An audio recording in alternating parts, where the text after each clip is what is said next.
நம்ம செந்தில் பாலாஜி அண்ணனுக்கு ஒரு பேர் ஒன்று வச்சிருக்கேன், தலைமறைவு மன்னன். ஏன்னா மன்னன் கிண்ணன்லாம் சொல்லிட்டு இருக்கேன். என்னன்னு கேட்டிங்கன்னா, ஒன்று அண்ணனுக்கு நெஞ்சு வலி வந்துடும். நெஞ்சு இந்த பக்கம்ல நமக்குலாம் நெஞ்சு இந்த பக்கம் இருக்கும், அண்ணனுக்கு நெஞ்சு இந்த பக்கம் இருக்கும். அப்படி நெஞ்சு வலி வந்துடும். இல்லைன்னா எங்கேயா தலைமறைவாயிரும். ஏதாவது கேஸ்னா எங்கேயா தலைமறைவாயிரும். கேட்டால் நாங்களாம் கேஸுக்கு பயப்படுற ஆளா, நாங்களாம் கேஸுக்கு அப்படி நாங்களாம் மிரட்டி விட்டுருவோம் அப்படின்னு சொல்லிட்டு நம்ம ரீல்ஸ் போடுறோமோ இல்லையோ, அதாவது மற்றவங்க சொல்லுவாங்க ரீல்ஸ் ஆச்சு நடக்குது ரீல்ஸ்ன்னு சொல்லுவாங்க. பட் இவங்க ரீல்ஸாக வந்து பறக்க விட்டுட்டு இருப்பாங்க. கேட்டால் நாங்களாம் பயப்படுறாங்களான்னு சொல்லிட்டு பந்தாவாக பேச மட்டும் தெரியும். ஓகே, இப்போ என்னன்னா பேரம் பேசப்பட்டது 35 கோடி ரூபாய்க்கு தேவைக்க எம்எல்ஏ, அதாவது நம்ம டிவிக்கு எம்எல்ஏ கிட்ட ஆட்சியை கலைக்கிறதுக்காக பேரம் பேசப்பட்டது அப்படின்னு சொல்லிட்டு ஒரு கேஸ் ஒன்று பதிவாச்சு. அந்த கேஸுக்காக கொஞ்ச நாள் வந்து ஆள் தலைமறைவாயிட்டாங்க. கேட்டால் ஃபயர் விட்டாங்க. நாங்கள் வந்து பயப்படுற ஆள் இல்லைன்ட்டு. எனக்கு ஒன்றும் புரியல. உங்கள் மேலே ஒரு கேஸ் இருக்குது, சரி ஓகே, நீங்கள் அரெஸ்ட் எப்போனாலும் அரெஸ்ட் ஆகிறதுனா வாய்ப்புகள் இருக்குது அப்படிலாம் வந்து அதிகமாக நம்ம பார்க்க முடிஞ்சது. நாங்களாம் பயப்படுற ஆள் கிடையாது, அப்படி இப்படி பேச தெரியுதில்ல. அப்போ பப்ளிக்காக நீங்கள் நடமாட வேண்டியது தானே. ஆனால் அதை நீங்கள் பண்ணாமல் தலைமறைவாக இருந்துட்டு இருந்தீங்க. அவரை பார்க்கவே முடியல, எங்கே இருக்காரு என்ன பண்ணுறாருன்னு தெரியல. இப்போ அதுக்கான கேஸுக்கு வந்து நம்ம ஹியரிங் வச்சு வரும்போது என்ன சொல்லிட்டாங்கன்னா, இல்லைங்க அவருக்கு வந்து நாங்கள் ஜாமீன் கொடுக்குறோம், முன் ஜாமீன் கொடுக்குறோம். நீங்கள் என்ன பண்ணுறீங்கன்னா, சாரி நிபந்தனை ஜாமீன், அந்த நிபந்தனை ஜாமீன் நாங்கள் கொடுக்குறோம். அந்த ஜாமீன் என்ன பண்ணணும்னா காலையிலையும் ஒரு கையெழுத்து போடணும், சாயங்காலமும் ஒரு கையெழுத்து போடணும் அப்படின்னு சொல்லி முடிச்சிட்டாங்க. இப்போ என்னன்னா பேரம் நடந்துச்சா நடக்கலையான்ட்டு விசாரணைக்கு அப்புறம் தான் தெரிய வரும், சரிங்களா? அதே மாதிரி அப்படி பேரம் நடந்துச்சு அப்படின்னா நீங்கள் இந்த குதிரை பேரம் அதெல்லாம் பேசிகிட்டு இருக்கீங்க பார்த்தீங்களா, அதெல்லாம் அடித்து எங்கேயோ கொண்டு வந்து மேலே வந்து நுப்பாட்டிட்டு முதல்ல வந்து நம்ம டிஎம்கே தான் வந்து நிற்கும். இதை வந்து யானை பேரம்னு வச்சுக்கலாம், இல்லைனா வந்து இது எப்படினாலும் வச்சுக்கலாம்னு வச்சுக்கலாம், அப்படியே நம்ம எடுத்துக்கலாம். பட் இதோட என்னொன்றுனா நம்ம வைகோ அண்ணன் வந்து ஒன்று பேசிட்டாரு. என்ன பேசி அது ஒரு பெரிய பிரச்சனையாகிட்டு இருக்குன்னா, இந்த மாதிரி எங்ககிட்ட வந்து 2 எம்எல்ஏ ராஜினாமா பண்ணிட்டு வர சொல்லுங்க, நான் கேம்பெயின் பண்ணி நான் ஜெயிக்க வச்சிடறேன் அப்படின்னு சொன்னோன்னா அது மிகப்பெரிய அளவில் பேசப்பட்டு இருக்குது.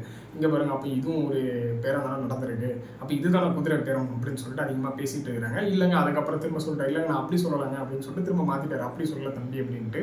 இவரை என்றைக்குமே நம்பக்கூடாது, இவரை கூடயும் வச்சுக்கக்கூடாதுன்னு சொல்லிட்டு ஆல்ரெடி நம்ம ஒரு வீடியோ போட்டிருக்கோம். பட்டு வேறு வழி இல்லாமல் இவரை உள்ள எடுத்துக்கிறாங்களா அப்படின்னு தெரில. ஏன்னா இந்த கட்சியில் நம்ம இதுக்கப்புறம் ஆள் இருக்காங்கன்னு கேட்டிங்கன்னா கொஞ்சம் டவுட்டு தான்.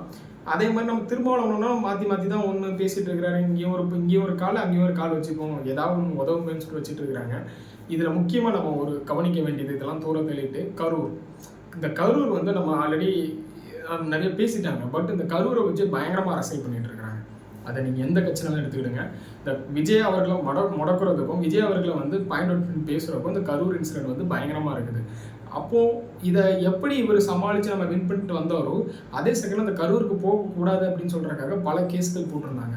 இப்போ நாம் தமிழர் கட்சியை நீங்கள் எடுத்துக்கிட்டிங்கன்னா அங்கே இறந்தவங்களுக்காக, அந்த இறந்தவங்க வீட்டுக்காக நீங்கள் அரசு வேலை கொடுக்கக்கூடாதுன்னு சொல்லிட்டு ஒரு முட்டுக்கட்டை போடுறாங்க. நான் ஒன்று கேட்குறேன், ஏன் கொடுக்கக்கூடாது? நீங்கள் தானே மக்களுக்கு இங்கே நல்லது நினைக்கிறீங்கல்ல. கரூரில் முதல்ல வந்து அந்த இன்சிடென்ட் நடந்ததுக்கப்புறம் அத்தனை பேரும் சாஞ்சி பேசினாங்க. விஜய் அவர்கள் பக்கத்தில் தான் எடப்பாடி அவர்களும் இருக்கட்டு, மற்ற கட்சிகள் டிஎம்கேல கூட நீங்கள் பாருங்களேன் எதுவுமே இல்லை. பட் நீங்கள் டிஎம்கேல இருக்கிறவங்க என்ன பண்ணாங்கன்னா அதை வச்சு கேம்பெயின் பண்ணாங்க, அவருக்கு எதிராக கேம்பெயின் பண்ணாங்க. பட் இருந்தாலும் அவங்க என்ன பண்ணாங்கன்னா எஃப்ஐஆர் போடலை. இப்போ இது எஃப்ஐஆர் போட்டு அவரை உள்ளே தள்ளிட்டாங்க, கைது பண்ணிட்டு வெளியே வந்திருந்தாங்க அப்படின்னா எனக்கு தெரிஞ்சு 200 தொகுதியில் சாலில் அடிச்சிருப்பாரு. ஆனால் இங்கே முக்கியமாக கரூரை வச்சு தான் இங்கே மிகப்பெரிய ஒரு அரசியலே நடந்திருக்குன்னு எனக்கு தோணுது.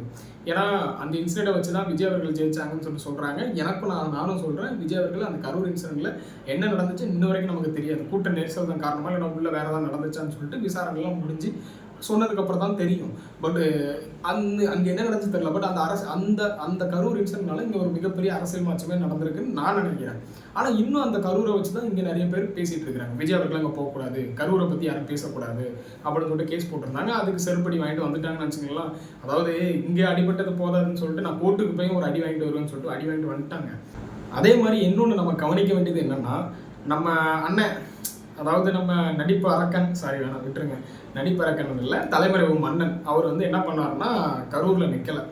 தெரியும் அவருக்கு கரூரில் என்ன நம்ம தோற்றுருவோம் அப்படின்ட்டு.